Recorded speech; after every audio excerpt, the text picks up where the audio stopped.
पर लगातार सरकार जो है सफाई दे रही है।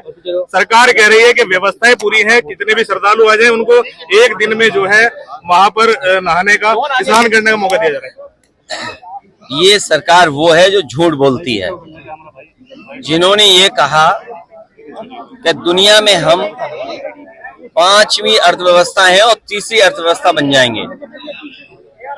अभी जो महाकुंभ हुआ, ये इतना प्रचार कर रहे थे, उसमें ये चाहते थे कि जनता में ये संदेश जाए कि पहले कभी कुंभ नहीं होता था, कुंभ भारतीय जनता पार्टी ने कराया है। और एक बात आप समझ लीजिएगा, कोई भी कार्यक्रम हो, चाहे हमारा सामाजिक कार्यक्रम हो, सांस्कृतिक कार्यक्रम हो, स्पोर्ट्स के इवेंट हो, उसका राजनीतिकरण अगर कोई करता है तो वो भारतीय जनता पार्टी करती है। हर जगह पर वो राजनीति ढूंढ करके लाते हैं।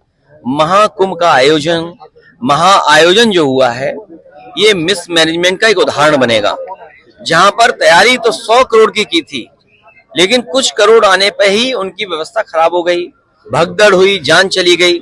दिन प्रतिदिन ये लोग गिनते हैं, लेकिन आज तक ये नहीं बता पा रहे कितने लोगों की जान गई है, कितने लोग खो गए हैं।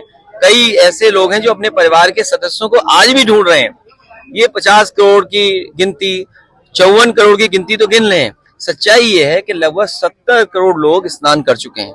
अभी बहुत सारे लोग स्नान नहीं कर पाए हैं। हमारा सरकार से निवेदन होगा कि इस आयोजन को और बढ़ाएं, जिससे कि बहुत सारे बुजुर्ग और बहुत सारे हमारे पत्रकार साथी अभी रह गए जो स्नान नहीं कर पाए, उनको भी जाने का मौका मिले।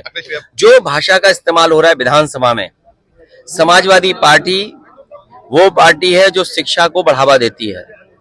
सबसे ज्यादा अगर स्ट्रक्चरल चेंज अगर किसी ने किया है जनता के भलाई के लिए, तो समाजवादियों ने, चाहे डायल 100 दिया हो, चाहे एम्बुलेंस व्यवस्था दी हो।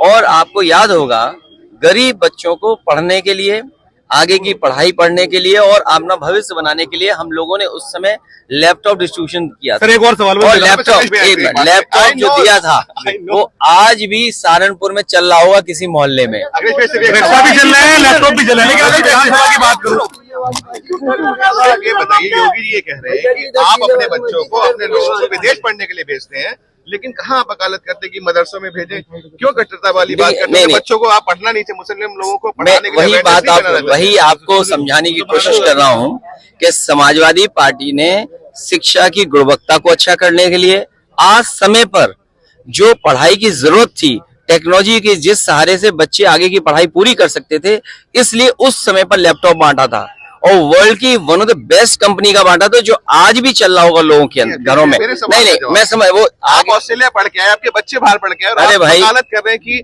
मदरसे में बच्चे पढ़े। अरे एक काम करो, अगर योगी जी के बच्चे नहीं हैं, मोदी जी के बच्चे नहीं हैं, बीजेपी के बहुत सारे नेताओं के बच्चे नहीं है, और आपके अगर बच्चे नहीं हैं, तो मैं उसके लिए कुछ नहीं कर सकता। नंबर 1। नंबर 2, बोलने से पहले मुख्यमंत्री जी को, प्रधानमंत्री जी को अपने भारतीय जनता पार्टी के सभी नेताओं के बच्चों की सूची जारी करनी चाहिए, कौन विदेश पढ़ रहा है। जिस दिन भारतीय जनता पार्टी के नेताओं के बच्चे विदेश से पढ़ाई छोड़ करके आ जाएंगे, उसी दिन हम अपने बच्चों को भी बुला लेंगे। नंबर 1। नंबर 2, जब आप विश्वगुरु बनने का सपना देख रहे हो, तो दुनिया की जो यूनिवर्सिटियां आप अपने देश में खोल रहे हैं, और किस लिए खोल रहे हैं? इसलिए खोल रहे हैं क्योंकि बच्चों को आरक्षण न मिल पाए। ये जो ऊंची जाति के लोग हैं, उन्होंने हर यूनिवर्सिटी पे कब्जा कर लिया है। ये भाषा नहीं बोलनी चाहिए थी मुझे, लेकिन मजबूरी है कि हमारा पत्रकार साथी बहुत होशियार है, इसलिए बोलना पड़ रहा है।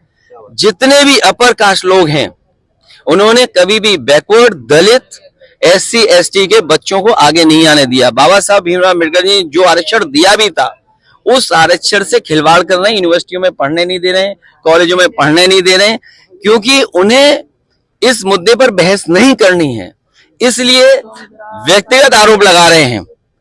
अब व्यक्तिगत आरोप लगाने के लिए कोई भी आरोप लगा सकता है। हम तो अपने बच्चों को अच्छी पढ़ाई पढ़ाएंगे, और हम तो ये कहेंगे भी, और बच्चों आप भी पढ़ने जाओ, विदेश पढ़ सको तो विदेश पढ़ना जाकर। सर विदेश की बात की, जो काम करने जा रहे हैं उन्हें बेटे डालकर लाया जा रहा है, क्या गारंटी दे देगी सरकार की उन्हें सही सलामत लाया जाएगा? इसके लिए तो योगी जी को बुलडोजर लेकर के US भेज देना चाहिए।